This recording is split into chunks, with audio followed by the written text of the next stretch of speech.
ஒரு பெரிய அரசன் இந்த உலகம் பூராவையும் ஆண்டுக்கிட்டு இருந்தான். ரொம்ப காலம் அப்படி அரசாட்சி பண்ணிக்கிட்டு இருந்தான். திடீர்னு அவனுக்கும் சில எதிரிகள் முளைச்சாங்க. அவங்கெல்லாம் ஒன்று சேர்ந்து இவனை தோற்கடிச்சுட்டாங்க.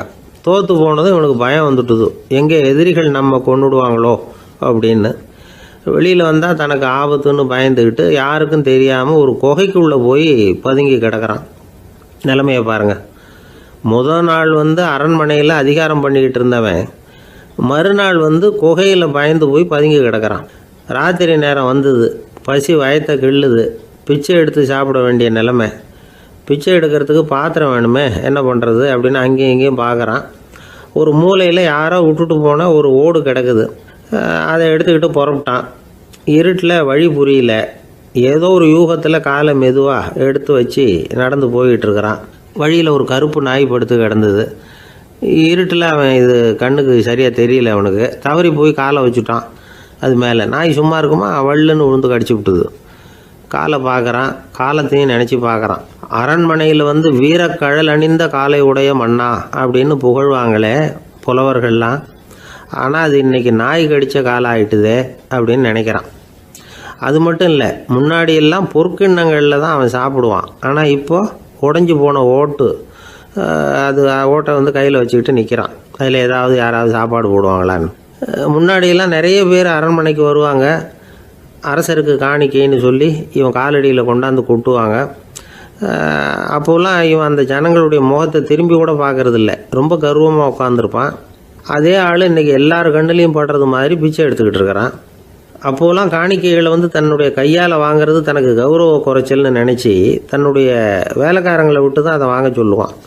இப்போ பார்த்திங்கன்னா அவனே தன் கையாலேயே பிச்சை வாங்குறான். நினச்சி பாருங்கள். அந்த மனுஷன் நாள் அரசன், மறுநாள் பிச்சைக்காரன். எவ்வளோ வித்தியாசம். செல்வம் தான் இப்படி ஒரு வித்தியாசம் ஏற்படுறதுக்கு காரணம். அப்படிப்பட்ட செல்வம் வாழ்க்கையை நடத்துறதுக்கு நமக்கு தேவை தான்.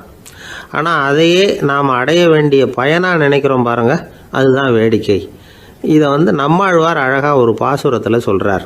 ஒரு நாயகமாய் ஓட உலகுடன் ஆண்டவர், கருணாய் கவர்ந்த காலர், சிதைகிய பானையர், பெருநாடு காண இம்மையிலே பிச்சைதாம் கொள்வர், திருநாரணன் தாழ் காலம் பெற சிந்தித்து உய்மினோ அப்படிங்கிறார் நம்மாழ்வார்.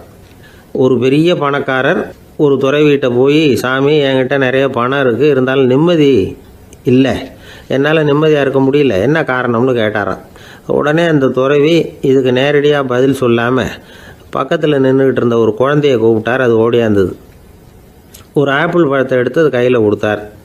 அதை வாங்கிக்கிட்டு குழந்தை சிரிச்சுது. இன்னொரு பழத்தை எடுத்து கொடுத்தார். அதை இன்னொரு கையில் வாங்கிட்டு சிரிச்சுது. மூணாவது ஆப்பிள் எடுத்து கொடுத்தார். 2 பழத்தையும் நெஞ்சில் அணைச்சிக்கிட்டு 3ஆவது பழத்தையும் வாங்கிறதுக்கு முயற்சி பண்ணிச்சு. ஆனால் அது உடனே நழுவி கீழே விழுந்து உருண்டு ஓடிச்சு. ஏற்கனவே இருந்ததும் விழுந்துட்டுது. இப்போ அந்த குழந்தை அழ ஆரம்பிச்சுட்டுது. இப்போ அந்த துறவி பணக்காரர்கிட்ட சொன்னாராம், குழந்தைய கவனிச்சியா, 2 ஆப்பிள் போதும்னு அது நினச்சிருந்தா இப்போ அது அழ வேண்டிய அவசியம் வந்திருக்குமா அப்படின்னாராம். எதுவுமே அளவுக்கு மிஞ்சினா துன்பந்தான். இந்த காலத்தில் இதெல்லாம் யார் காதில் வாங்குறாங்க? ஒருத்தனை நல்ல வழிக்கு கொண்டு வரணும்னு நினச்சி அவனை கூப்பிட்டு உட்கார வச்சு இந்த கதையை சொல்லிகிட்டு இருந்தாங்க. சொல்லிவிட்டு அந்த குழந்தை செஞ்சது தப்பு தானே அப்படின்னு கேட்டிருக்கிறாங்க. ஆமாம், தப்பு தான், நானாக இருந்தால் அப்படி செஞ்சுருக்க மாட்டேன் நானா இவன். 2 பழமே போதும்னு சொல்லியிருப்பியா அப்படின்னு கேட்டிருக்காங்க. அப்படி இல்லைங்க, அவர் கொடுக்க கொடுக்க ஒவ்வொரு பழமாக வாங்கி பின்னாடி வச்சுட்டு மறுபடியும் கையை நீட்டுவேன் அப்படிங்கிறானா. இவெல்லாம் எந்த காலத்தில் திருந்துறது? ஒரு நாள் ஒரு 10-15 பள்ளிக்கூடத்து பிள்ளைங்க தேடிட்டு வந்தாங்க. உங்களை பார்த்துட்டு தான் போகணும், அதுக்காக தான் வந்திருக்கோம்னாங்க. என்ன விஷயம்னு கேட்டோம். நாங்கள்லாம் கூடி ஒரு முடிவு பண்ணியிருக்கிறோம், அதை உங்கள்கிட்ட சொல்லணும் அப்படின்னாங்க. அதுவும் ஒரு வாண்டு பையன் அதை சொன்னான். என்ன முடிவு அது அப்படின்னு கேட்டோம் ரொம்ப ஆர்வமாக. அதை இப்போ சொல்ல மாட்டோம், எங்களுக்கு பிடிக்கிற மாதிரி ஏதாவது ஒரு தகவல் சொன்னால் அதுக்கப்புறம் நாங்கள் அதை சொல்கிறோம் அப்படின்னா அந்த வாண்டு பையன். சரி, சின்ன பையன்கிட்ட இன்றைக்கி வசமாக மாட்டிக்கிட்டோம் அப்படின்னு நினச்சிக்கிட்டு அவங்களுக்கு தகுந்த மாதிரி ஒரு கதை சொல்ல ஆரம்பித்தோம். அது என்ன கதைன்னா, ஒரு பெரிய காடு, அதில் பலவிதமான மிருகங்கள். அந்த காட்டுக்கு ஒரு சிங்கம்தான் ராஜா. எப்பவும் காட்டுக்கு அது தானே ராஜா. ஒரு பெரிய யானைக்கு இது பொறுக்கலை. என்ன இது, எப்போ பார்த்தாலும் இங்கே சிங்கத்துக்கே ராஜா பதவி கிடைக்கிது, நான்லாம் எவ்வளவு பலசாலியாக இருக்கிறேன், அப்படி இருந்தும் எனக்கு அந்த பதவி கிடைக்கலையே அப்படின்னு தனக்குள்ளே பொறுமிக்கிட்டே இருந்தது. ராஜா பதவியை நினச்சி ரொம்ப ஏக்கம், அதுக்கு பதவி மோகம். இந்த சமயம் பார்த்து ஒரு குள்ள நரி கூட்டம் அதை தேடிட்டு வந்தது. ஐயா பெரியவங்களே, நீங்கள் இந்த காட்டுக்கு ராஜாவாக இருக்க ஆசைப்படுறீங்க, அதில் ஒன்றும் தப்பு இல்லை. ஆனால் அதுக்கு முன்னாடி நீங்கள் எங்கள் கூட்டத்துக்கு கொஞ்ச நாள் தலைவராக இருங்க, அதாவது ராஜாவாக இருங்களேன், உங்களுக்கும் ஒரு ட்ரைனிங் கிடைச்சது மாதிரி இருக்கும் அப்படின்னு சொல்லியிருக்குது இந்த கூட்டம், குள்ள நரி கூட்டம். இதை கேட்ட உடனே யானைக்கு ரொம்ப சந்தோஷம் தாங்கலை. அதுதான் எப்போன்னு பதவிக்காக காத்துக்கிட்டு இருக்குதே. இருந்தாலும் கொஞ்சம் பிகுவோட, சரி நீங்கள்லாம் இவ்வளோ தூரம் என்னை தேடிட்டு வந்து கேட்கறதுனால மறுக்க முடியல அப்படின்னு ரொம்ப ஏதோ அவளுக்கு சிரமப்பட்டு ஒத்துக்கிறது மாதிரி ஒத்துக்கிட்டது. ஏதோ உங்கள் ஆசைக்கு கட்டுப்படுறேன், கொஞ்ச நாள் உங்கள் கூட்டத்துக்கு ராஜாவாக இருக்கிறதுக்கு சம்மதிக்கிறேன் அப்படின்னுது. உடனே அந்த யானை ராஜ நட போட ஆரம்பிச்சிட்டுது. யானை சாதாரணமாக நடந்தாவே எப்படி இருக்குங்கிறது நமக்கு தெரியும். அதுவே ராஜ நடந்தால் எப்படி இருக்கும் கற்பனை பண்ணி பாருங்கள். யானை முன்னாடி கம்பீரமாக போய்கிட்டு இருக்குது, தலைவர் இல்லையா, அதனால் குள்ள நரிகள்லாம் ரொம்ப அடக்கமாக அது பின்னாடி அணிவகுத்து போயிட்டு இருக்குது. ராஜா வாழ்க, மன்னர் வாழ்க அப்படின்னு கோஷம் வேற. யானைக்கு தலைகால் புரியல, அவ்வளவு சந்தோஷம். அந்த யானைக்கு செருக்கு, ஆணவம் எல்லாம் ஏற்பட்டு போச்சு. அதுக்கப்புறம் அது தரையை பார்க்குமா, நிமிர்ந்து நடக்க ஆரம்பிச்சுட்டுது. தரையை பார்க்குறதே இல்லை. அப்படி போயிட்டுருக்கிறப்போ ஒரு சதுப்பு நிலத்தில் திடீர்னு காலை வச்சுட்டுது. அவ்வளோதான், கால் உள்ளே போட்டுது. இன்னொரு காலை எடுத்து வச்சுது, அதுவும் உள்ளே போட்டுது. அந்த 2 காலையும் எடுக்கிறதுக்காக அடுத்த 2 காலையும் அழுத்திச்சு, அதுவும் உள்ளே போக ஆரம்பிச்சுட்டுது. இப்போ 4 காலம் வசமாக சேத்துல அழுந்தி போச்சு, எடுக்க முடியல. குள்ள நரிகள்லாம் அதை சுற்றி சுற்றி வந்தது. சிலது சுற்றி நின்று டான்ஸ் ஆட ஆரம்பிச்சுட்டுது யானையை பார்த்துட்டு. இதை யானை பார்த்தது. என்ன இது தலைவர், நான் தவிச்சிக்கிட்டு இருக்கிறேன், தொண்டர்கள்லாம் சுற்றி நின்று வேடிக்கை பார்த்துக்கிட்டு இருக்கிறீங்க, டான்ஸ் ஆடுறீங்க அப்படின்னு கேட்டுதான். தொண்டர்களே, தலைவர் நான் தவிச்சிக்கிட்டு இருக்கிறது உங்களுக்கு தெரியலையா? இப்போ உடனே உங்கள் தலைவரை காப்பாற்ற வேண்டியது உங்கள் கடமை இல்லையா அப்படின்னு கத்துச்சான் அந்த யானை.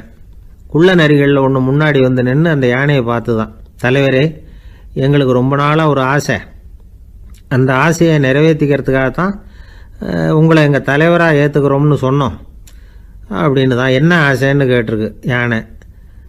யானை கறி சாப்பிட்டு பார்க்கணுங்கிறது எங்களுக்கு ரொம்ப நாளாக ஆசை, அது இன்றைக்கி தான் நிறைவேற போகுது அப்படின்னு தான் அந்த நரி. இதை கேட்ட உடனே அந்த யானை அப்படியே மூர்ச்சி ஆகிட்டு தான். நரிகள்லாம் அது மேலே ஏறி குதற ஆரம்பிச்சுட்டு தான். பதவி மேலே இருந்த பேராசை அந்த பலசாலியான யானையையே மாட்டி விட்டுட்டுது பார்த்தீங்களா அப்படின்னு சொல்லி முடித்தோம் இந்த கதையை அந்த சின்ன பிள்ளைங்கக்கிட்ட. சரிங்க, இப்போ நாங்கள் உங்களை தேடி வந்த விஷயம் என்னங்கிறத சொல்லவா அப்படின்னா ஒரு வாண்டு பையன். சீக்கிரம் சொல்லு தம்பி, சஸ்பென்ஸ் தாங்கலை அப்படின்னோம். அவன் மெதுவாக எங்களை பார்த்து சொல்கிறான், எங்களுக்கு கொஞ்ச நாள் நீங்கள் தலைவராக இருந்தால் தேவலை அப்படின்னா. ஒரு ஊரில் ஒரு கோயில் இருந்தது, ரொம்ப பழைய கோயில். உள்ளே போகிறதுக்கே பயமாக இருக்கும், எந்த நேரத்தில் இடிஞ்சு விழுந்துருமோ அப்படிங்கிற பயம். அப்படி இருந்ததுனால யாரும் துணிஞ்சு சாமி கும்பிடுறதுக்கு அங்கே போகிறதில்ல. கோயிலுக்கு வர்ற கூட்டம் கொஞ்சம் கொஞ்சமாக குறைய ஆரம்பிச்சுட்டுது. கோயில் நிர்வாகிகள் எல்லாரும் கூடி உட்காந்து பேசினாங்க, என்ன பண்ணலாம்னு யோசனை பண்ணாங்க. எந்த இடம் மோசமாக இருக்கோ அந்த இடத்த பழுது பார்த்தாங்க. அங்கே இங்கே வர்ணத்தை பூசி கொஞ்சம் அழகுபடுத்தி பார்த்தாங்க. ஏதோ இந்த ஊரில் கோயில்னு ஒன்று இருக்குது, அது மக்களுக்கு தெரியணும் அப்படிங்கிறதுக்காகத்தான் இப்படிலாம் பண்ணாங்க. இருந்தாலும் கோவில் இருக்கிற நிலைமை மக்களுக்கு தெரியும், அதனால் அங்கே வர்றது குறைச்சிக்கிட்டாங்க அவங்க. ஒரு கட்டத்தில் யாருமே வர்றதில்லை, நிலைமை அந்த அளவுக்கு ஆயிட்டுது. மறுபடியும் கோவில் நிர்வாகிகள் கூட்டம் நடந்தது. இந்த கூட்டம் கூட கோயிலுக்கு உள்ளே நடக்கலை, இடிஞ்சு விழுந்துருமோங்கிற பயம். அதனால் வெளியில் தான் உட்காந்து கூட்டத்தை நடத்தினாங்க. ஏன்னா உள்ளே போகிறதுக்கு அவங்களுக்கும் துணிச்சல் கிடையாது, எந்த நேரமும் விழுந்துரும் போல் இருந்தது அது. அது வழியாக போகிறவங்க கூட வேகமாக அந்த இடத்த கடந்து போக ஆரம்பிச்சிட்டாங்க. கோவில் நிர்வாகிகள் வெளியில் உட்காந்து கூட்டம் போட்டாங்க இல்லையா, அந்த கூட்டத்தில் 4 தீர்மானங்களை நிறைவேற்றினாங்க. அது என்ன 4 தீர்மானம்னா, முதல் தீர்மானம், இந்த கோவிலை இடிப்பது அப்படிங்கிற முடிவை இந்த கமிட்டி மிகவும் வருத்தத்துடன் ஏற்றுக்கொள்ளுகிறது அப்படின்னு நிறைவேற்றினாங்க. இதுக்கு பதிலாக இன்னொரு கோவிலை உடனடியாக கட்டி முடிச்சுடணுங்கிறது 2வது தீர்மானம். 3வது தீர்மானம் என்ன தெரியுமா, பழைய கோவிலின் கதவுகள், அதிலிருந்து பிரித்து எடுக்கிற செங்கல், இதையே புது கோவில் கட்டுவதற்கு பயன்படுத்தி கொள்ள வேண்டியது. பழைய கோவில் இருந்த மாதிரியே அதே வடிவத்தில் புது கோவிலையும் கட்ட வேண்டியது. பழைய கோவிலின் அஸ்திவாரத்தை அப்படியே வச்சுக்கிட்டு அதுக்கு மேலே நாம் கோயிலை கட்டிக்க வேண்டியது.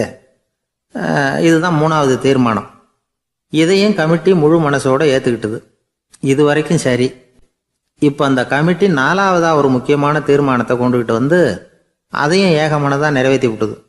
அது என்ன தீர்மானம்னா, புதிய கோவில் கட்டி முடிக்கிற வரைக்கும் பழைய கோவிலை இடிக்கிறதில்லை அப்படிங்கிற தீர்மானம். எப்படி இருக்குது பாருங்க இது. பழசை இடிக்காத வரையில் அதே இடத்துல புதுசாக எப்படி கட்ட முடியும்? பல விஷயங்களில் நாம் நடந்துக்கிற முறையும் இப்படி தான் இருக்குதான். வாழ்க்கையில் முன்னேறணும்னு ஆசைப்படுவோம். அதே நேரத்தில் அந்த முன்னேற்றத்துக்கு எது தடையாக இருக்கோ அதை விட்டு விடுறதுக்கும் மனசு வராது. வெளிநாட்டில் ஒரு பெரிய விருந்து நடந்துக்கிட்டு இருந்துதான். எல்லாரும் மது கோப்பையும் கையுமா அலைஞ்சிக்கிட்டு இருக்கிறாங்க. ஒருத்தர் மட்டும் கையில் எதுவும் இல்லாமல் ரொம்ப நல்ல பிள்ளையா சாதுவா ஒரு ஓரமாக தனியாக உட்காந்துருக்கிறார். அவர்கிட்ட நெருங்கி வாங்க மது சாப்பிட்லாம் அப்படின்னு கூப்பிட்டாங்களாம். என்னை வற்புறுத்தாதீங்க, நான் என் மனசுக்குள்ளே உறுதியாக தீர்மானம் பண்ணிவிட்டேன் அப்படின்னாராம். என்ன தீர்மானம் பண்ணியிருக்கீங்க அப்படின்னு கேட்டிருக்காங்க. ஏற்கனவே முழு போதையில் இருக்கும் பொழுது மறுபடியும் மது கோப்பையை தொடரதில்லை அப்படின்னு தீர்மானம் பண்ணியிருக்கேன் அப்படின்னாராம். ஒரு ஊரில் ஒரு குரு இருந்தார், ஜென் குரு. அவரை தேடிட்டு ஒரு மன்னர் வந்தார். வந்தவர் ஜப்பான் மன்னர். தோட்டக்கலையை பற்றி தெரிஞ்சுட்டு போகிறதுக்காக அவர் வந்தார். எப்படி தோட்டம் அமைக்கிறது அப்படிங்கிறத பற்றி அந்த குரு விவரமாக சொல்லி கொடுத்தாரு. 1 நாள் 2 நாள் இல்லை, 3 வருஷம் கற்றுக் கொடுத்தார். அதுக்கப்புறம் சொன்னார், நான் கற்றுக் கொடுத்துட்டேன், இனிமேல் நீங்கள் போகலாம், போய் தோட்டம் அமைக்கலாம். அதுதான் உங்களுக்கு பரிசை. தோட்டம் அமைச்ச பிறகு சொல்லி அனுப்புங்க, நான் வந்து பார்க்குறேன். நீங்கள் இங்கே என்னவெல்லாம் கற்றுக்கிட்டீங்களோ அதையெல்லாம் அங்கே செயல்முறையில் செஞ்சு காட்டுங்க அப்படின்னு சொல்லி அனுப்பி வச்சார். மன்னர் போனார். அரண்மனைக்கு பக்கத்திலே ஒரு பெரிய தோட்டத்தை உண்டு பண்ணினார். அழகான மரங்களையும் செடிகளையும் உருவாக்கினார். கிட்டத்தட்ட 1000 தோட்டக்காரர்களை பயன்படுத்தி 3 வருஷங்கள் முயற்சி பண்ணி அந்த அழகான தோட்டத்தை உருவாக்கினார். குருக்கிட்ட இருந்து செய்தி வந்தது, நாளைக்கு வந்து தோட்டத்தை பார்க்குறேன் அப்படின்னு. மன்னர் உடனே சுறுசுறுப்பாயிட்டார். முதல் நாளே தோட்டத்தை சுத்தப்படுத்தினார். ராத்திரி பூரா யாரும் தூங்கலை. எல்லாருக்கும் தோட்டத்தை ஒழுங்குபடுத்துகிற வேலை. அது அந்தந்த இடத்துல ஒழுங்காக இருக்குதா அப்படின்னு சரி பார்த்தாங்க. ஒரு தவறும் இல்லாத வகையில் அதை ஒழுங்குபடுத்தினாங்க. மறுநாள் குரு வந்தார், தோட்டத்தை பார்த்தார். அவருக்கு கோபம் வந்துட்டுது. மன்னருக்கு ஆச்சரியம், எப்பவும் சிரிச்சுக்கிட்டே இருக்கிறவர் இப்போ இப்படி இருக்கிறாரே அப்படின்னு. மெதுவாக குருக்கிட்ட போய் எல்லாம் சரியாக தானே இருக்குது அப்படின்னார். எல்லாம் சரிதான், ஆனாலும் எங்கே அந்த பொன்னிற காற்று அப்படின்னார். உதிர்ந்த இலைகள், பொன் மஞ்சள் நிற இலைகள் காற்றில் அப்படி புரண்டு ஓடுவதை நான் பார்க்க முடியவில்லையே அப்படின்னாராம். அது இல்லாமல் இந்த தோட்டம் உயிரோட்டம் உள்ளதாக இருக்காது, இதில் பாடல் இல்லை, ஆடல் இல்லை, அதெல்லாம் இல்லாமல் இந்த தோட்டம் ரொம்பவும் செயற்கையாக தெரியுதேன்னாராம்.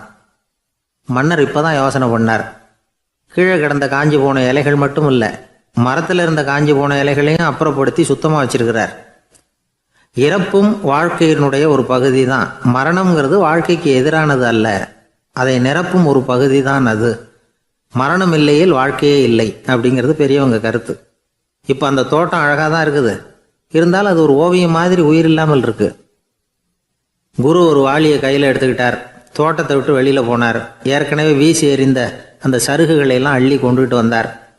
உள்ள எல்லா இடங்கள்லையும் அதை வீசினார். உடனே காற்று அந்த காய்ந்த சருகுகளையும் பழுத்த இலைகளையும் அசைக்க ஆரம்பிச்சுட்டுது. இப்போ அங்கே சலசல சத்தம், சங்கீதம், இலைகளின் நடனம், ஓவியம் மாதிரி இருந்த அந்த தோட்டத்துக்கு இப்போ உயிர் வந்துட்டுது. இதுதான் அந்த பொன்னான காற்று அப்படின்னாராம் குரு. மன்னருக்கு புரிஞ்சுது. மிகப்பெரிய ஜென் கேள்வி ஒன்று உண்டு. உம்மான் அப்படிங்கிற ஒரு பெரிய குருவை பார்த்து துறவி ஒருத்தர் கேட்டாராம், இலைகள் எல்லாம் கீழே விழுந்து மரங்கள் மொட்டையாக இருக்கும் பொழுது என்ன நடக்கும்? இதுதான் கேள்வி. இதுக்கு உம்மான் சொன்ன பதில் பொன்னான காற்று, தி கோல்டன் விண்டு அப்படின்னாராம். இதுக்கு என்ன விளக்கம்னா, உன்னுடைய எண்ணங்கள் எல்லாம் உன்னுடைய மனசிலிருந்து கீழே விழுந்து உனது உள்ளுணர்வானது மொட்டையாக நிற்கும் நிலைதான் அது. உனது வேர்களின் அருகில் காற்று வீசுகிறது. எல்லா எண்ணங்களும் உன்னிலிருந்து வெகு தூரத்துக்கு புரண்டு கொண்டே சென்று விடுகிறது. நீ அவற்றை கடந்து விட்டால் நீ அவைகளுக்கெல்லாம் மேலெழுந்து கீழே பார்ப்பவனைப் போல நிற்க ஆரம்பித்து விடுவாய். அதுதான் தியானம் என்பது அப்படின்னு சொல்கிறாங்க. தியானம்ங்கிறது எண்ணத்துக்கு எதிரானதில்லை. தியானம்ங்கிறது எண்ணங்களை கடந்து செல்வது தான். அதுக்கப்புறம் நாம் பொன்னிற காற்றில் ஆட ஆரம்பிச்சிருவோம். இதுதான் பெரியவர்கள் சொல்கிறது. என்கிட்ட ஒருத்தர் வந்து தோட்டம் அமைக்கணும்னு யோசனை கேட்டு வந்தார். எல்லாம் சொல்லி கொடுத்தேன். செடிகள்லாம் செழிப்பாக வளரணும்னா வேர் காயாமல் பார்த்துக்குங்கோ, தினமும் தண்ணி விடுங்கோ அப்படின்னு சொல்லி அனுப்பி வச்சேன். 1 மாதம் கழிச்சு ஒரு தோட்டத்தை பார்க்கறதுக்காக போனேன். போய் பார்த்தா எல்லா செடியும் வாடி கிடக்குது. என்னங்க இப்படி பண்ணிவிட்டீங்கன்னு. நீங்கள் சொன்னபடி தான் செஞ்சேன்னார். என்ன செஞ்சீங்கன்னு கேட்டேன். வேர் காயாமல் பார்த்துக்க சொன்னீங்க, தினமும் ஒரு தடவை எல்லா செடியையும் ஒவ்வொன்றா பிடுங்கி பார்த்து வேர் காயாமல் இருக்கா அப்படின்னு பார்த்துட்டு அதுக்கப்புறம் தண்ணி பாய்ச்சினே, அவ்வளவுதான் அப்படின்னார். ஒரு ஆள் வேகமாக நடந்து போய்கிட்டு இருந்தான். அவன் வேகமாக நடக்கிறதுக்கு காரணம் வெயில் காலம், காலில் செருப்பு இல்லை, மணல் பாதை, அதுதான் வேகம். காலில் செருப்பும் இல்லாமல் கையில் குடையும் இல்லாமல் அந்த ஆள் வெயிலில் நடந்து போய்கிட்டு இருக்கிறான். அந்த சமயத்தில் இன்னொருத்தன் குதிரை மேலே ஏறி அந்த வழியாக வந்துக்கிட்டு இருக்கிறான். அவன் காலில் செருப்பும் இருந்தது, கையில் குடையும் இருந்தது. நடந்து போய்கிட்டு இருந்தவன் அந்த குதிரை ஆசாமியை பார்த்து கேட்டான், ஐயா, நீங்களும் குதிரை மேலே உட்காந்துக்கிட்டு போய்கிட்டு இருக்கிறீங்க, அப்படி இருக்கிறப்போ உங்களுக்கு அந்த செருப்பு என்னத்துக்கு? அதை எனக்கு கொடுத்து உதவலாமே அப்படின்னா. குதிரை மேலே உட்காந்துருந்தவன் யோசனை பண்ணி பார்த்தான். இவன் சொல்கிறது நியாயம்தானே அப்படின்னு சொல்லி தன்னுடைய செருப்பை கழட்டி அந்த வழிப்போக்கனுக்கு கொடுத்துட்டான். ரொம்ப நல்லதுங்க அப்படின்னு சொல்லி இவன் அதை வாங்கி காலில் மாட்டிக்கிட்டான். அதுக்கப்புறம் மறுபடியும் இவன் ஆரம்பித்தான், ஐயா, நீங்கள் குதிரையில் போகிறதுனால போக வேண்டிய இடத்துக்கு வேகமாக போய் சேர்ந்துருவீங்க, அதனால் உங்கள் கையில் அந்த குடை என்னத்துக்கு? நான் நடந்து போயிட்டுருக்கிறவன், ரொம்ப நேரம் நடக்க வேண்டியிருக்கும் இந்த வெயிலில், அதனால் அந்த குடையையும் எனக்கு கொடுங்களேன் அப்படின்னா. குதிரை வீரன் யோசனை பண்ணி பார்த்தான். இதுவும் நியாயம்தானே அப்படின்னு அவனுக்கு தோணுச்சு. உடனே இறக்கப்பட்டு தன் காலில் இருந்த செருப்பை கொடுத்தது மாதிரியே தன் கையில் இருந்த கொடையையும் இவங்கிட்ட கொடுத்துட்டான். அதுக்கப்புறம் அவன் நிம்மதியாக புறப்பட்டான். இப்போ மறுபடியும் கை தட்டி அவனை நிறுத்தினான். கீழே நின்றுட்டு இருந்தவன், என்னப்பா ஏன் என்ன நிறுத்தினேன், இன்னும் ஏதாவது வேணுமா உனக்கு அப்படின்னா குதிரையில் இருந்தவன்.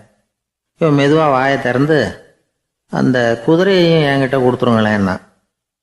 அந்த குதிரை வீரன் இப்போ ஒரு கணம் யோசனை பண்ணி பார்த்தான். உடனே என்ன பண்ணான் தெரியுமா? தன்கிட்ட இருந்த குதிரை சவுக்கை எடுத்தான். குதிரை சவுக்கால் அந்த ஆளை வாங்குவாங்கன்னு வீசி தள்ளிவிட்டான். இவ்வளவு சவுக்கடியும் வாங்கிக்கிட்டு இந்த ஆள் என்ன பண்ணான் தெரியுமா? சிரிக்கிறான். அடி வாங்கிட்டு யாராவது சிரிப்பாங்களா? குதிரை வீரனுக்கு ஒன்றும் புரியல. என்னப்பா அது, ஏன் இப்படி அடி வாங்கிட்டு இப்படி சிரிக்கிறியே அப்படின்னு கேட்டான். இப்போ அந்த வழிப்போக்கன் சொல்கிறான், ஐயா, நான் இப்படி சிரிக்கிறதுக்கு காரணம் இருக்கு.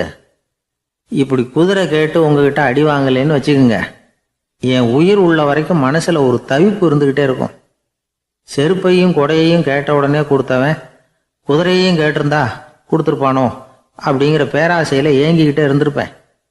இப்போ உங்ககிட்ட அடி வாங்கின பிறகு என்னுடைய அந்த சந்தேகம் தீர்ந்து போச்சு. என்னுடைய ஆசைக்கு எல்லை எது அப்படிங்கிறத எனக்கு புரிஞ்சுட்டுது அப்படின்னு சொல்லிவிட்டு அவன் நடக்க ஆரம்பிச்சிட்டானான். ஆசைக்கும் எல்லை உண்டு அப்படிங்கிறத விளக்கறதுக்காக வாரியார் சுவாமிகள் சொல்கிற கதை இது. இந்த காலத்துலேயும் ஒருத்தன் அது மாதிரி கொடை செருப்போட குதிரையில் போய்கிட்டு இருந்தான். எதிரில் நடந்து வந்தவன், ஐயா, உங்கள் கொடையை எனக்கு கொடுங்களேன்னு கேட்டான். உடனே அவன் குதிரையிலேருந்து கீழே குதிச்சு அவனை சாட்டையால் அடிக்க ஆரம்பிச்சிட்டான். இன்னொருத்தர் அந்த வழியாக வந்தவர் இதை பார்த்தார். ஏன்பா, அவன் கேட்டான், உன்னால் முடியலன்னா இல்லைன்னு சொல்லிட வேண்டியது தானே, அதுக்காக ஏன் இப்படி அவனை போட்டு அடிக்கிறேன்னு கேட்டார். உங்களுக்கு விவரம் புரியாது சார், காலம் ரொம்ப கெட்டு போச்சு. கேட்டதை கொடுத்தேன்னு வச்சுக்கோங்க, இந்த குதிரையே என்னோடது, அவன் திருடிக்கிட்டு போகிறான் அப்படின்னு என் பேரில் புகார் கொடுக்க ஆரம்பிச்சிருவான் சார் அப்படின்னா. அது எப்படி அவ்வளோ உறுதியாக சொல்கிறேன்னு கேட்டார் அவர். ஏற்கனவே அது மாதிரி ஒருத்தன் பேரில் புகார் கொடுத்துட்டு தான் இந்த குதிரையை நான் தள்ளிட்டு வந்துக்கிட்டு இருக்கிறேன் அப்படின்னார். ஒரு சன்னியாசி, அவர் ஒரு நாள் ஒரு கனவு கண்டாராம். அந்த கனவில் அவர் சொர்க்கத்துக்கு போகிறார். அங்கே ஒரு பெரிய திருவிழா நடந்துக்கிட்டு இருக்குது. எங்கே பார்த்தாலும் அலங்கார வளைவுகள், வண்ணமயமான விளக்குகள், பாதைகள் பூரா மலர்கள், எல்லா கட்டடங்களும் ஒளிமயம். அவ்வளவு கோலாகலமாக பிரம்மாண்டமாக அந்த திருவிழா நடந்துக்கிட்டு இருக்குது. அது என்ன திருவிழாங்கிறது இந்த சன்னியாசிக்கு புரியல. அங்கே எதிரில் வந்துக்கிட்டு இருந்த ஒருத்தரை நிறுத்தி, என்ன விசேஷம் இங்கே அப்படின்னு விசாரிச்சாராம். உனக்கு தெரியாத விஷயம், இன்னைக்கு இறைவனுக்கு பிறந்த நாள், அதை தான் எல்லாரும் சேர்ந்து கொண்டாடுறோம். இதுக்காக பிரம்மாண்டமான ஊர்வலம் ஒன்று வரப்போகுது, இறைவனே அந்த ஊர்வலத்தில் கலந்துக்கிறார் அப்படின்னார் அவர். உடனே அந்த சன்னியாசி ஒரு மரத்து நிழலில் ஒதுங்கி நின்றுக்கிட்டார். ஊர்வலம் வந்துக்கிட்டு இருக்குது. முதல்ல ஒரு குதிரை வந்துக்கிட்டு இருக்கு, அது மேலே ஒருத்தர் உட்காந்துருக்கிறார். அவருக்கு பின்னாடி நிறைய பேர் கூட்டமாக வந்துக்கிட்டு இருக்கிறாங்க. இவ்வளவு கூட்டம் இவர் பின்னாடி வருதே, யார் இவர் அப்படின்னு கேட்டார். ஒரு மதத்தின் பெயரை சொல்லி இவர் அந்த மதத்தின் தலைவர், அவரை பின்பற்றுகிற மக்கள் கூட்டம் பின்னாடி வந்துக்கிட்டு இருக்குது அப்படின்னு விவரம் சொல்லியிருக்கிறாங்க. இவங்களுக்கு அடுத்தபடியாக இன்னொரு குதிரையில் ஒருத்தர் வந்துக்கிட்டு இருக்கிறார். அவருக்கு பின்னாடி ஏகப்பட்ட கூட்டம். இவர் யாருங்க அப்படின்னு கேட்டிருக்கார் சன்னியாசி.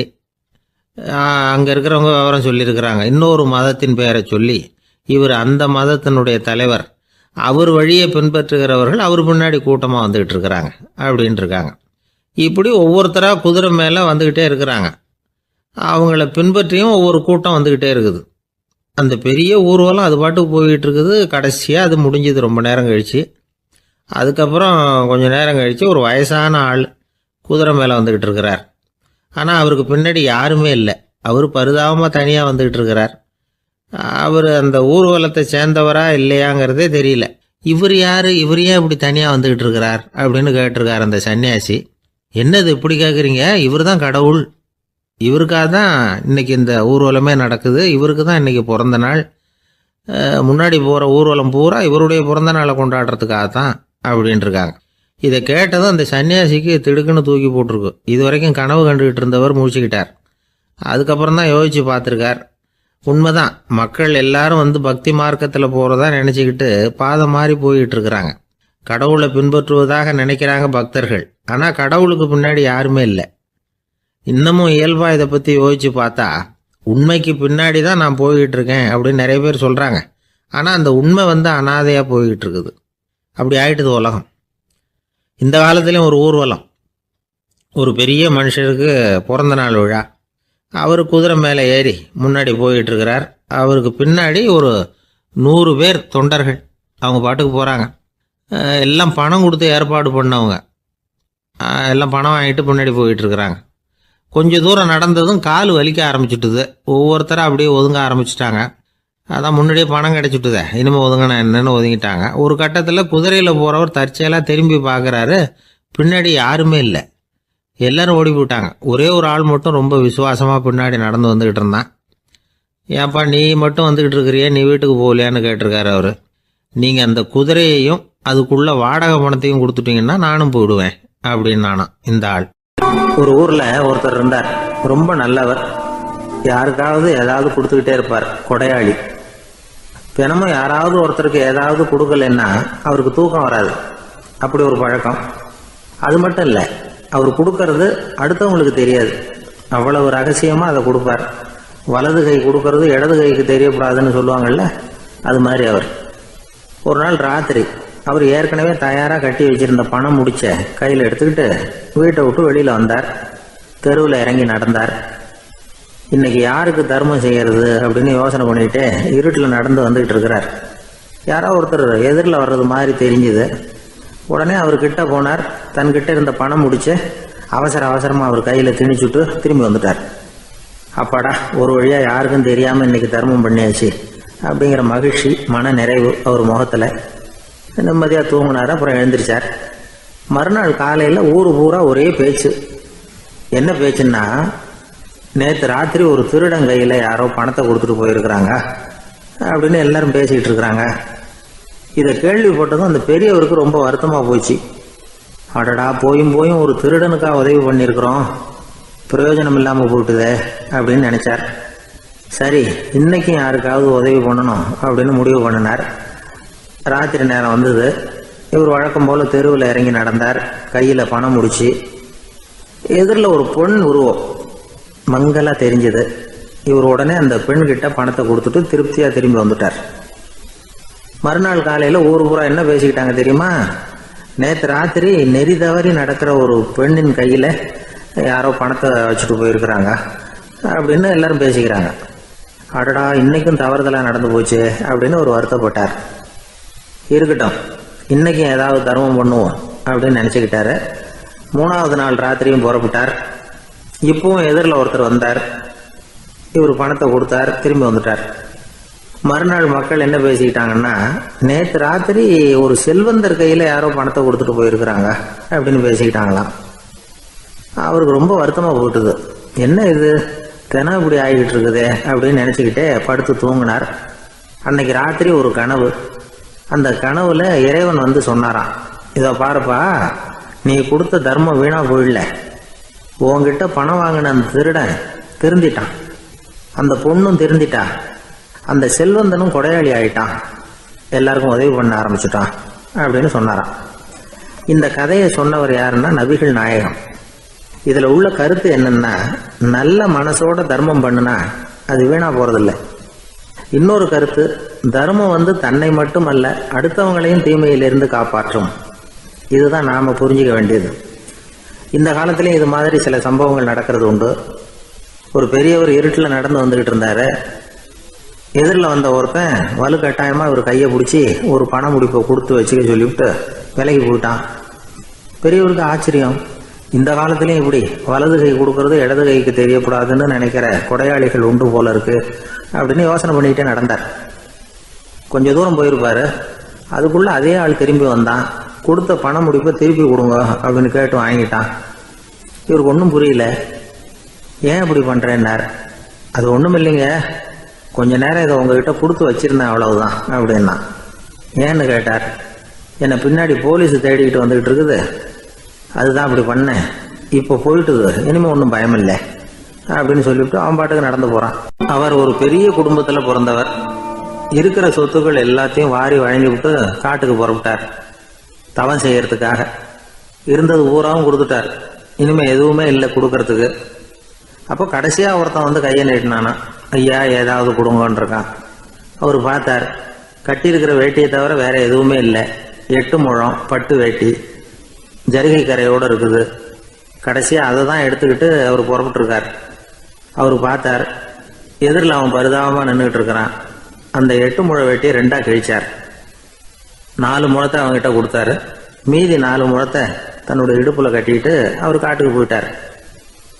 இவன் என்ன பண்ணான் தெரியுமா, கையில கிடைச்ச 4 முழத்தை எடுத்துக்கிட்டு கடை வீதிக்கு போனான். பழைய பட்டு வேட்டி ஜருகை இதெல்லாம் விலைக்கு வாங்குற வணிகர் ஒருத்தர் இருக்கார், அவர்கிட்ட போனான். இதை விலைக்கு எடுத்துக்கிறீங்களா அப்படின்னு கேட்டிருக்கான். அவர் வாங்கி பார்த்துருக்கார். ஆஹா, இது ரொம்ப அருமையான வேட்டி, விலை உயர்ந்த ஜருகை, இது ஏது உனக்கு அப்படின்னு கேட்டாரான். அவன் நடந்தது சொல்லியிருக்கான். அப்படின்னா ஒன்று செய்ய, இந்த வேட்டியோட இன்னொரு பாதியையும் மெதுவாக வாங்கிட்டு வந்துரு, உனக்கு நிறைய பணம் தர்றேன் அப்படின்னாரான் அந்த வணிகர். இவன் கொஞ்சம் யோசனை பண்ணி பார்த்தான். கொஞ்சம் இருங்கத்த வந்துடுறேன் அப்படின்னு சொல்லிவிட்டு நேராக காட்டுக்கு போனான். அவர் எங்கே இருக்காருன்னு தேடி கண்டுபிடிச்சான். அவர் ஒரு இடத்துல தவக்கோலத்தில் இருக்கிறார். கட்டியிருந்த இடவேட்டியும் அவர் அறியாமல் நழுவி கீழே விழுந்து கிடக்குது. இவனுக்கு ரொம்ப வசதியாக போச்சு. அவரை கேட்க வேண்டிய அவசியமே இல்லை. மெதுவாக சத்தம் போடாமல் அடி மேலே அடி வச்சு நெருங்கினான். அவர் கண்ணை மூடிக்கிட்டு அவர் பாட்டு நின்றுட்டு இருக்கிறார். இவன் மெதுவாக போய் கீழே கிடந்த அந்த துணியை எடுத்துக்கிட்டு சத்தம் போடாமல் திரும்பி நடந்தான். ஒரு 2-3 அடி எடுத்து வச்சிருப்பான். அப்படி ஓட ஆரம்பிக்கிற சமயத்தில் அவன் காலில் கீழே கிடந்த முள்ளு ஒன்று நறுக்குன்னு தச்சு விட்டுது. வலி தாங்க முடியாமல் அம்மான்னு கத்திருக்கான். இந்த சத்தத்தினால கண்ணை மூடி நின்றுகிட்டு இருந்த அவரோட தவம் கலைஞ்சது. மெல்ல கண்ணை திறந்து பார்க்கிறார். தன் இடையில இருந்த வேட்டி அவன் கையில் இருக்கு. இப்போ அவர் நினைக்கிறார், என்ன நினைக்கிறாருன்னா, இந்த வேட்டி மீது நான் வைத்த ஆசை அல்லவா அவனை திருடனாக ஆக்கி விட்டது அப்படின்னு நினைச்சாராம். இந்த வேட்டி மேல நாம வச்ச ஆசை அவனை திருடும்படி ஆக்கி விட்டதே அப்படின்னு நினைச்சாராம். இது எப்பேற்பட்ட மனநிலை அப்படிங்கிறத கொஞ்சம் யோசனை பண்ணி பாருங்க. தான் ஒரு பொருள் மேல வச்ச பற்று இன்னொரு மனிதன் திருடனாக ஆகிறதுக்கு காரணம் ஆயிட்டுதேன்னு நினைக்கிறார். அப்படி நினைச்ச அந்த பெரியவர் யார் தெரியுமா? அவர் தான் மகாவீரர். இழந்துட்டேங்கிறிய, நீ என்னத்தை கொண்டுகிட்டு வந்த எங்க இழந்துடுறதுக்கு? நீ என்னத்தை உண்டாக்குன இது அழிஞ்சுட்டுதுன்னு சொல்றதுக்கு? இதுதான் அவருடைய சிந்தனை. இன்றைக்கு நம்ம சிந்தனையெல்லாம் வேற மாதிரி இருக்குது. ஒருத்தன் நடுத்தருவில் உட்காந்து அழுதுகிட்டு இருந்தான். அந்த வழியா வந்தவர் ஒருத்தர், ஏன்பா அழறேன்னு கேட்டாராம். 5 ரூபா சார், இந்த இடத்துல விழுந்துட்டுது, ரொம்ப நேரமா தேடுறேன், கிடைக்காது போல இருக்கு அப்படின்னு சொல்லிவிட்டு அழறான். எப்போ தொலைஞ்சதுன்னு கேட்டாராம் அவரு. அது எனக்கு தெரியாது சார், பணத்தை தொலைச்சவன் தேடி பார்த்துட்டு போயிட்டான், நான் அவனுக்கு பின்னாடி தேட வந்தவன் அப்படின்னு நானாம் இவன். நம்மள மாதிரி ஒரு ஆசாமி அவன் நம்மள மாதிரியே கற்பனை பண்ணான். அதாவது நாம தான் இந்த உலகத்துல ரொம்பவும் கஷ்டப்படுறோம், மற்றவங்க எல்லாம் சந்தோஷமா இருக்கிறாங்க அப்படின்னு அவன் நினைச்சுக்கிட்டான். அவன் ஒரு நாள் கடவுளை வேண்டிக்கிட்டானான், சுவாமி, இந்த உலகத்தில் எவ்வளவோ பேர் இருக்கிறாங்க, ஒவ்வொருத்தருக்கும் ஒவ்வொரு விதமான கஷ்டம் இருக்கலாம், ஒத்துக்கிறேன். இருந்தாலும் எனக்கு அது கொஞ்சம் அதிகமாக இருக்கிறது மாதிரி தெரியுது. அதனால் நீங்கள் எனக்காக ஒரு சின்ன உதவி செஞ்சால் போதும். அது வேற ஒன்றும் இல்லை, என்கிட்ட இருக்கிற துயரங்களை இன்னொருத்தர் யாருக்கிட்டையாவது கொடுத்துருங்க, அவர்கிட்ட இருக்கிற துயரங்களை என்கிட்ட மாற்றி கொடுத்துருங்க. ஒரு மியூச்சுவல் டிரான்ஸ்ஃபர், அவ்வளவுதான். அப்படி பண்ணிவிட்டா போதும் அப்படின்னு வேண்டிக்கிட்டானான். அன்னைக்கு ராத்திரியே அவன் ஒரு கனவு கண்டிருக்கான். வானத்திலிருந்து ஒரு குரல் கேட்டிருக்கு. அது என்ன சொல்லிச்சு தெரியுமா? ஏ ஜனங்களே, எல்லாரும் அவங்க கஷ்டங்களை ஒரு பையில போட்டு எடுத்துக்குங்க. அப்படி எடுத்துக்கிட்டு நேரா இந்த ஊர் எல்லையில் இருக்கிற கோயிலுக்கு வந்து சேருங்க அப்படின்னு அந்த குரல். ஆஹா, கடவுள் நம்ம பிரார்த்தனைக்கு செவி சாய்ச்சுட்டார் அப்படின்னு சந்தோஷப்பட்டான் இவன். உடனே என்ன பண்ணா, தன்கிட்ட இருந்த கஷ்டத்தையெல்லாம் ஒரு சாக்கு பையில போட்டு எடுத்துக்கிட்டான். வீட்டை விட்டு வெளியில வந்தான். தெருவில் இறங்கி நடக்கிறான். அங்க பார்த்தா ஏகப்பட்ட பேர் ஆளுக்கு ஒரு பைய தூக்கிக்கிட்டு கோயிலுக்கு போயிட்டு இருக்கிறாங்க. சில பேர் மூட்டையா கட்டி தலையில சுமந்துக்கிட்டு போயிட்டு இருக்கிறாங்க. இவன் பார்த்தான். இவனுக்கு ரொம்ப ஆச்சரியமா இருந்தது. ஏன்னா எல்லாரும் வச்சிருக்கிற பைய இவன் பைய விட பெருசா இருந்தது. இவன் பை தான் இருக்கிறதுலயே கொஞ்சம் சின்னதா தெரிஞ்சது. இப்ப அவன் மறுபடியும் சாமியை வேண்டிக்கிட்டான், கடவுளே, இப்ப உள்ள சூழ்நிலையை கவனிச்சா என்கிட்ட இருக்கிற பைய பரவாயில்லன்னு தோணுது. அதனால வேற பைய எதையும் மாத்த வேணாம், இதுவே பரவாயில்ல, இந்த பையோட திரும்பி வீட்டுக்கு போனா போதும்னு நினைக்கிறேன் அப்படின்னு ஏதோ நினைக்க ஆரம்பிச்சுட்டான் அவன். எல்லாரும் கோயிலுக்கு போய் சேர்ந்தாங்க. கோயில்ல அந்த குரல் மறுபடியும் கேட்டுது. எல்லாரும் அவங்கவுங்க பைகளை சோகத்துல தொங்க விடுங்க, திடீர்னு விளக்குகள் அணையும், மணி அடிக்கப்படும், அதுதான் அடையாளம். அந்த சமயத்துல இருட்டுல உங்களுக்கு வேண்டிய பைய நீங்க மாத்தி எடுத்துக்கலாம், தேர்ந்தெடுத்துக்கலாம். வெளிச்சம் இருக்கிறப்பவே உங்களுக்கு பிடிச்ச பைக்கு பக்கமா பார்த்து நீங்க நின்னுக்கலாம் அப்படின்னு சொல்லி விவரம் சொல்லிச்சான் அந்த குரல். அப்படி சொன்னதுக்கு அப்புறம் திடீர்னு விளக்கு அணைஞ்சுது, மணி அடிச்சுது. கொஞ்ச நேரம் கழிச்சு மறுபடியும் விளக்குகள்லாம் எரிஞ்சுது. இப்போ பார்த்தா எல்லாரும் அவங்கவுங்க பையையே கெட்டியா பிடிச்சிட்டு நிக்கிறாங்க. இவனும் அப்படியே நிக்கிறான். இவன் மெதுவா பக்கத்துல நிக்கிறவங்கிட்ட கேட்டானா, ஏன் நீங்க பைய கையிலேயே வச்சிருக்கிறீங்க, செவுத்துல மாட்டலையா அப்படின்னு கேட்டிருக்கான். இல்லப்பா, நீ ஏன் கையிலேயே வச்சிருக்கிறியோ அதே காரணத்துக்காக தான் நாங்களும் வச்சிருக்கிறோம். நம்ம கவலைகளை பத்தி நமக்கு ஓரளவுக்காவது தெரியும். ஆனா மற்றவங்க கவலைகள் நமக்கு பரிச்சயம் இல்லாதவை, பழக்கம் இல்லாதது. அதனால நமக்கு தெரிஞ்ச கவலைகளை சமாளிக்கிறது சுலபம். தெரியாததை சமாளிக்கணும்னா மறுபடியும் ஆரம்பத்தில இருந்து ஆரம்பிக்கணும். அதனால பழைய நண்பர்களோட வாழறது தான் மேல் அப்படின்னு ஆனான். அதுக்கப்புறம் அவன் தன்னோட பைய போதும்னு வீட்டுக்கு திரும்பி வந்துட்டானான். இது ஒரு பெரியவர் சொல்லி இருக்கிற கதை. அதனால நம்ம கிட்ட இருக்கிற கஷ்டங்கள் தான் பெருசு, அதை இன்னொருத்தங்கிட்ட கொடுத்துட்டு மாத்திக்கலாம் அப்படின்னு நினைக்கிறது தப்பு. இதே மாதிரி இன்னொரு சம்பவம். ஒரு ஊர்ல ஒரு நாள் ராத்திரி ஆகாயத்திலிருந்து கடவுள் குரல் கேட்குது. இந்த ஊர்ல இருக்கிற ஜனங்கள்லாம் கொஞ்சம் கவனிங்க, உங்களுக்கு ஒரு செய்தி. அதாவது இங்க இருக்கிற ஜனங்கள்லயே கொஞ்சம் கூட கவலையே இல்லாத ஆள் யாருன்னு எனக்கு தெரியணும்.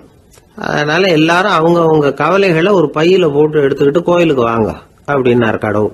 உடனே வரிசையா எல்லாரும் வர ஆரம்பிச்சாங்க. எல்லார் கையிலயும் பை இருந்தது, சின்னதும் பெருசுமா. கவலையே இல்லாத ஆள் யாருன்னு தேடினார் கடவுள். ஒரே ஒரு ஆள் மட்டும் கையில எதுவும் இல்லாம வெறும் கையை வீசிக்கிட்டு ரொம்ப ஜாலியா நடந்து வந்துகிட்டு இருந்தான். கடவுள் அவங்ககிட்ட போனார். ஏப்பா, உனக்கு கவலையே இல்லையா அப்படின்னு கேட்டார். எனக்கும் சில கவலைகள்லாம் உண்டு அப்படின்னு அவன். எங்க அதெல்லாம்னு கேட்டிருக்காரு கடவுள். பின்னாடி லாரியில வந்துகிட்டு இருக்கு அப்படின்னு அவன். ஒரு காட்டுல ஒரு நரி இருந்தது. ஒரு நாள் காலை நேரம் அது தன்னுடைய இருப்பிடத்திலிருந்து வெளியில வந்தது. கொஞ்ச தூரம் நடந்து வந்தது. அப்பதான் அது தன்னோட நிழலை கவனிச்சு பார்த்தது. பார்த்தா அது ரொம்ப நீளமா பெருசா இருக்குது. காலை நேரத்துல நிழல் அப்படித்தானே இருக்கும். ஆனா அந்த நரிக்கு அந்த விஷயம் தெரியல. தன்னுடைய நீண்ட பெரிய நிழலை பார்த்து ஆச்சரியப்பட்டது. ஆஹா, நாம இவ்வளவு பெருசாவா இருக்கிறோம் அப்படின்னா என்னுடைய காலை சாப்பாட்டுக்கு ஒரு யானை இல்லைன்னா ஒரு ஒட்டகம் கிடைச்சாதான் சரியா இருக்கும் போல இருக்கு அப்படின்னு முடிவு பண்ணிக்கிட்டது. உடனே ஒரு யானை அல்லது ஒட்டகத்தை தேடி அலைஞ்சது, எங்க கிடைக்கும்னு. கிடைக்கவே இல்லை. மத்தியானம் 12 மணி ஆயிட்டுது. பசியோடு அலையுது. இப்ப தன்னோட நிழலை பார்த்தது. அது மத்தியான நிழல் எப்படி இருக்கும், அது ரொம்பவும் குறுகி போய் தெரிஞ்சுது. உடனே அந்த நரி என்ன நினைச்சுக்கிட்டு தான் தெரியுமா, காலை ஆகாரம் சாப்பிடாததுனால நம்ம உடம்பு இப்படி அழிச்சு போட்டுதே அப்படின்னு நினச்சிக்கிட்டு தான். கொஞ்ச நேரம் கழித்து மறுபடியும் தன்னுடைய நிழலை பார்க்குது. அது இன்னமும் குறுகி போய் காலடியிலேயே வந்துட்டுது. அதுக்கு பயமாக போயிடுது. ஐயையோ, இன்னும் கொஞ்ச நேரத்தில் நாம் இறந்துருவோம் போல இருக்க, இப்போ என்ன செய்யறது? இந்த சமயத்தில் ஒரு எறும்பு கிடைச்சா கூட போதும், அதை நம்ம காலை ஆகாரமாக நினச்சி சாப்பிட்டுள்ளாமே அப்படின்னு நினச்சிதான். நம்முடைய நிழல் கூட நம்மளை மாதிரியே தான் அடிக்கடி மாறிக்கிட்டே தான் இருக்குது. அது எப்பவும் ஒரே மாதிரி இருக்கிறது இல்லை. மனிதனுக்கு ஏற்படுகிற தன்முனைப்பு இருக்கு பாருங்க, ஈகோ, அது கூட ஒரு நிழல் மாதிரி தானா. அப்படி நினைக்க ஆரம்பிச்சுட்டா அதனால ஏதும் பிரச்சனை வராதான். தன்முனைப்பை நிழல் போலவே ஏற்றுக்கொள்ளுங்கள் அப்படிங்கிறது பெரியவங்க கருத்து. ஒரு காரியத்தை வெற்றிகரமாக நல்ல விதமாக செஞ்சு முடிக்கிறோம்னு வச்சுக்கோங்க, அந்த சமயத்தில் ஒரு வித நுட்பமான தற்பெருமை நமக்குள்ள உண்டாகுது. இது இயற்கையானது, அதனால இது மேலே பற்று வைக்கக்கூடாது. அப்படி வைக்க ஆரம்பிச்சுட்டா அந்த தற்பெருமை ஒரு நிரந்தர விருந்தாளியாக நம்மகிட்ட தங்கிக்கும். நம்ம நிழல் எப்படின்னு பாருங்க, நாம நடக்கும் பொழுது நம்ம பின்னாடியே வரும். தன்முனைப்பையும் அப்படியே நினைச்சுக்குங்க. நிழல் யாருக்கும் எந்த பிரச்சனையையும் உண்டாக்குறது இல்லை. ஆனால் அந்த நிழலை கண்டே நாம் பயப்பட ஆரம்பிச்சுட்டா நாம் எதுலேயும் வெற்றி காண முடியாது. நிழலோட சண்டை போடக்கூடாது. அது மாதிரி தன்முனைப்போடவும் நாம் சண்டை போட வேண்டியதில்லை. இல்லாத ஒன்றோடு சண்டை போடுறது எப்படின்னா, அது இருட்டோட சண்டை போடுறது மாதிரி. நாம் நிழல் கிடையாது, நம்ம கிட்ட இருக்கிற தன்முனைப்பு ஒரு நிழல். நம்ம நிழலையும் நமக்கு சமமாக பார்க்குறோம் பாருங்க, அங்கே தான் சிக்கலே ஆரம்பம். இப்போ நாம் நடந்து போய்கிட்டு இருக்கிறோம், நம்ம நிழல் தரையில் விழுது. யாரோ ஒருத்தர் நம்ம நிழல் மேலே காலை வச்சு நடந்து போகிறார். உடனே அவர்கிட்ட சண்டைக்கா போகிறோம், ஏண்டா என் நிழலை மிதிச்ச அப்படின்னு. நமக்கு தெரியும் அது நிழல் தாங்கிறது. அவர் உங்கள் மேலே நடக்கலை, உங்களுடைய நிழல் மேலே தான் நடக்கிறார். அது மாதிரி உங்கள் தன்முனைப்பின் மேலே யாராவது நடந்தால் உங்களை அவமானப்படுத்துறதா நினைக்கிறீங்க. காரணம், நாமளும் நம்ம தன்முனைப்பும் ஒன்றுங்கிற நினைப்பு தான் காரணம், மற்றபடி வேற ஒன்றும் கிடையாது. நம்ம நிழல் மேலே நடக்கிறவர் நம்மளை காயப்படுத்துறதில்லை. தன்முனைப்பை வேண்டாத ஒன்றாவும் பார்க்க வேண்டியதில்லை. அது இயற்கை. நிழலை உங்கள் முன்னாடி வைக்க வேணாம், அது உங்கள் பின்னாடியே இருக்கட்டும். நிழலின் நிழலாகி விடாதீர்கள், நீங்கள் நீங்களாகவே இருங்கள். இதுதான் சான்றோர் சிந்தனை.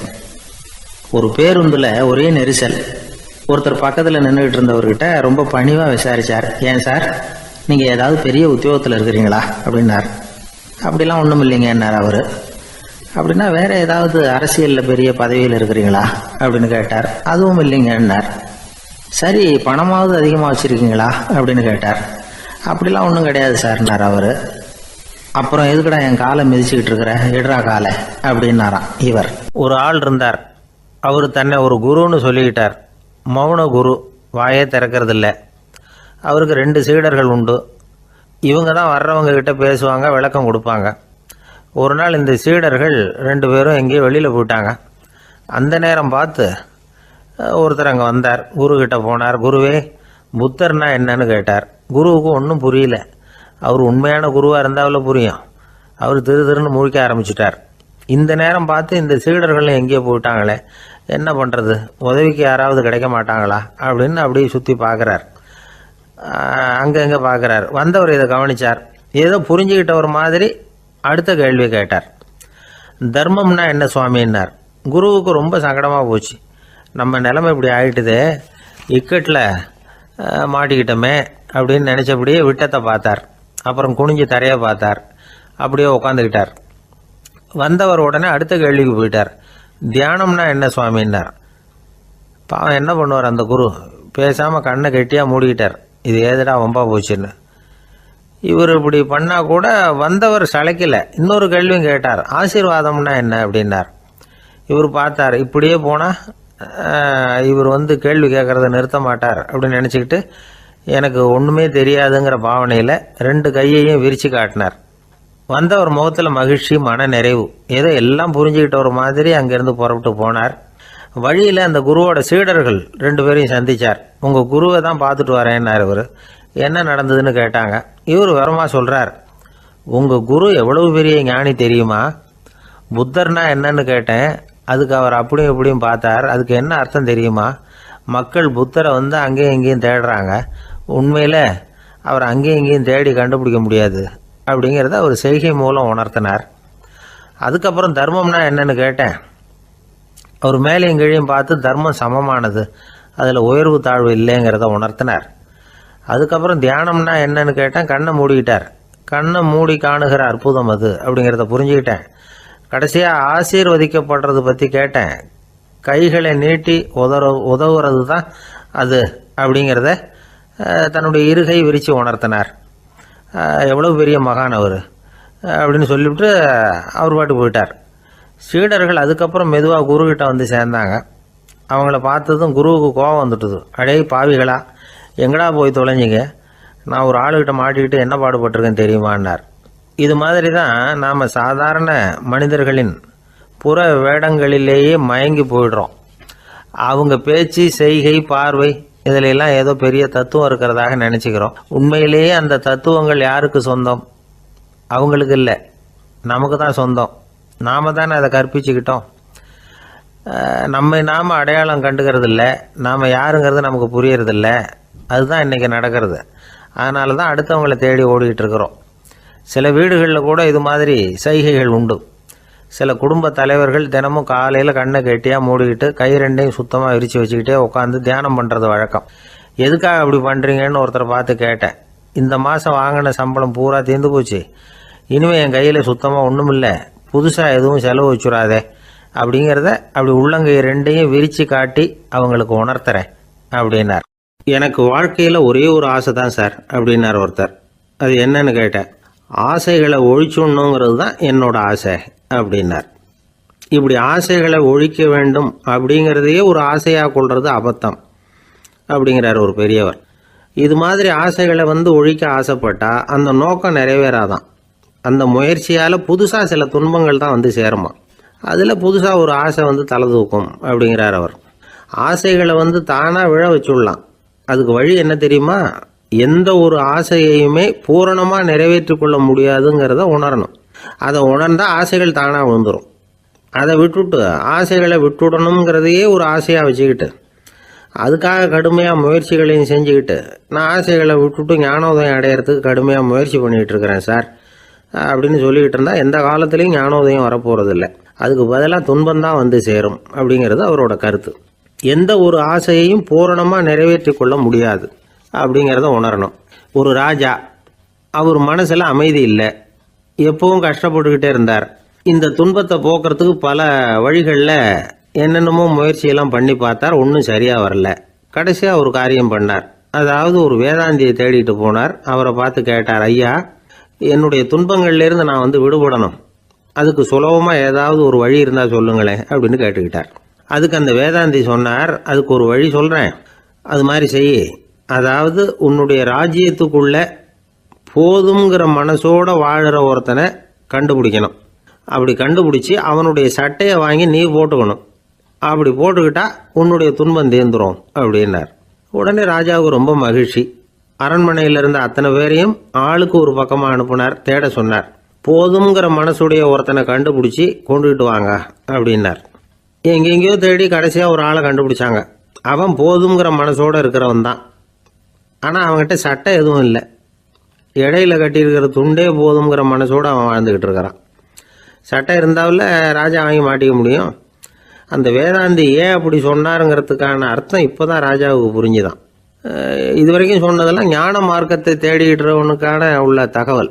இப்போ இன்னைக்கு இளைஞர்கள் இதை கேட்டுவிட்டு நமக்கு ஆசையே வேணாம் அப்படின்னு முடிவு பண்ணிவிட்டா வாழ்க்கையில் முன்னேறவே முடியாது. நம்முடைய முயற்சிக்கு ஆசை தான் தூண்டுகோல். அதனால் இந்த ஆசையையும் அந்த ஆசையையும் போட்டு குழப்பிக்கக்கூடாது. ஆனால் ஒன்று, பேராசை நமக்கு தேவையில்லை. நாம் படுற ஆசையிலேயும் ஒரு நியாயம் இருக்கணும். ஏன்னா நம்மளில் சில பேர் நீங்கள் தான் சார் சொன்னீங்க, அதனால தான் ஆசைப்பட்டேன், அரை தான் கிடச்சிது மிச்சம் அப்படிம்பாங்க கன்னத்தை தடவிக்கிட்டே. அதனால் இப்போல்லாம் எந்த தகவலை சொன்னாலும் ரொம்ப எச்சரிக்கையாக இருக்க வேண்டியிருக்குது. ஒரு ஆள் ஒரு கடை வச்சு வியாபாரம் பண்ணிக்கிட்டு இருந்தான். அவனுக்கு ரொம்ப பேராசை, நிறைய பணம் சேர்க்கணும்னு. திடீர்னு ஒரு நாள் அவனுக்கு உடம்பு ரொம்ப சுகம் இல்லாமல் போயிட்டுது. இனிமேல் பிழைக்கிறது கஷ்டங்கிற நிலைமை. மரணப்படுகையில் இருக்கிறான். சொந்தக்காரங்கள்லாம் சுற்றி உட்காந்துருக்குறாங்க. இவன் மெதுவாக கண்ணை திறந்து பார்க்குறான். என் வீட்டுக்காரி எங்கேன்னா, இதோ இருக்கேன் அப்படின்னாங்க அந்த அம்மா. பசங்கள்லாம் எங்கேங்கிறான். இதோ பக்கத்தில் தான் நின்றுக்கிட்டு இருக்கிறோங்கிறாங்க. பொண்ணுங்க எங்கேங்கிறான். எல்லாம் இங்கே தான் இருக்கிறோம் அப்படிங்கிறாங்க.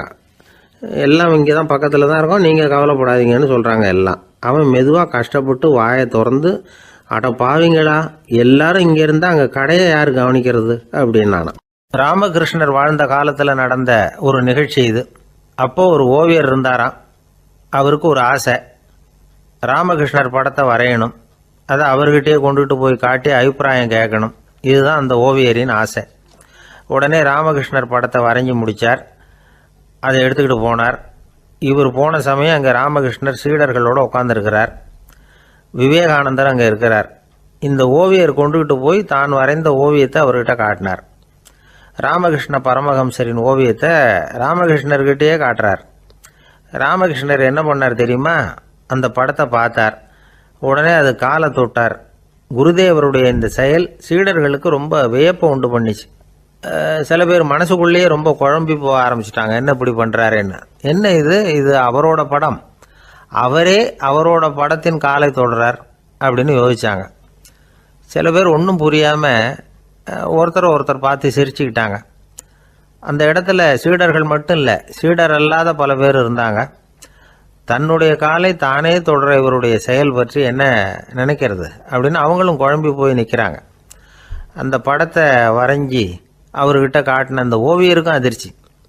இருந்தாலும் அவர் சீடர் கிடையாது. அதனால் கொஞ்சம் துணிச்சலை வரவழைச்சிக்கிட்டு கேட்டார், என்னங்க இது, என்னால் என்னுடைய கண்களையே நம்ப முடியல. இது உங்கள் சொந்த உருவப்படம், நீங்கள் உங்கள் சொந்த கால்களையே தொடுறீங்க, இது எங்களுக்கு கொஞ்சம் சங்கடமாக இருக்குதே அப்படின்னார். ராமகிருஷ்ணரின் கண்களில் ஆனந்த கண்ணீர் வழிஞ்சுதான். அவர் சொன்னாராம், இது என்னோட படம்ங்கிறது எனக்கு தெரியும், ஆனால் இது என்னோட படம்ங்கிறதுனால நான் இதோட காலை தொடலை. நீ என்னுடைய சமாதி நிலையை இந்த படத்தில் படம் பிடிச்சி காட்டியிருக்கிற, அதனால் அதோட காலை தொடறேன். சமாதி நிலையில் யார் இருந்தாலும், அது என்னுடைய படமாக இருந்தாலும் சரி அல்லது வேறு யாருடைய படமாக இருந்தாலும் சரி, படம் யாருதுங்கிறது முக்கியம் இல்லை. இதில் எது முக்கியம்னா அது தன்னை உணர்ந்த ஒரு உணர்நிலையின் படம். அப்படி இருக்கிறப்போ அதோட காலை நான் தொடணும். அதுக்கு நீங்கள் எல்லாரும் ஏன் சங்கடப்படுறீங்கன்னு எனக்கு தெரியல அப்படின்னாராம். இப்போ தான் அங்கே இருந்த சீடர்களுக்கும் மற்றவங்களுக்கும் விவரம் புரிஞ்சுதான். இதுக்கு முன்னாடி யாரும் செய்யாததை இவர் செஞ்சிருக்கிறார், ஆனால் அவருடைய காரணம் ரொம்ப நியாயமானது அப்படிங்கிறத உணர்ந்தாங்களாம். இதுவரைக்கும் ஆன்மீகத்தில் சமாதி நிலை, அதாவது தன்னை உணர்ந்த நிலை பற்றி புரிஞ்சுக்கிட்டோம். இல்லறத்தில் ஏற்படக்கூடிய சமாதி நிலை பற்றி உங்களுக்கு தெரியுமா? ஒரு அம்மா டாக்டர்கிட்ட வந்து சொன்னாங்களாம், டாக்டர், என் வீட்டுக்காரருக்கு உடம்புல ஏதோ கோளாறுன்னு நினைக்கிறேன், நான் எவ்வளவு நேரம் பேசினாலும் காதில் விழாதது மாதிரி உட்காந்துருக்கிறார் அப்படின்னாங்களாம். அதுக்கு அந்த டாக்டர் சொன்னாராம், அம்மா, அது உடம்பு கோளாறு இல்லை, அது ஒரு பெரிய திறமை அப்படின்னாராம். ஒரு ரயில் வேகமாக போயிட்டுருக்கு.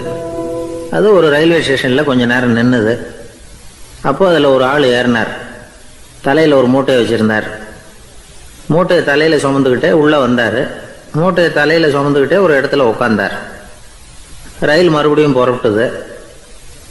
இவர் தன் தலையில் இருந்த மூட்டையை கீழே இறக்கி வைக்கணும்ல, வைக்கல, சுமந்துக்கிட்டே வரார்.